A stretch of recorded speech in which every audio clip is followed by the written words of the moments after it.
Yeah, I'm gonna drink some Coke.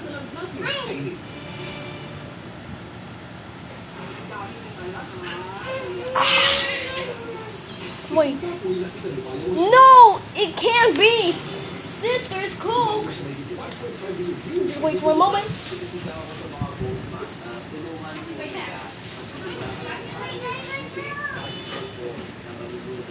And after drinking the sister's Coke, I almost did something like this. Naman nyo rin ba ang init ng panahon? Ang baboy sa video, parang init na rin sa buhay, no? Ang mga baboy ay very sensitive sa init at pwede silang seryoso maapektuhan dahil sa mataas na temperatura. Katulad na lang ng pangihina o pagkatamlay, kawalan ng ganang kumain, dehydration, at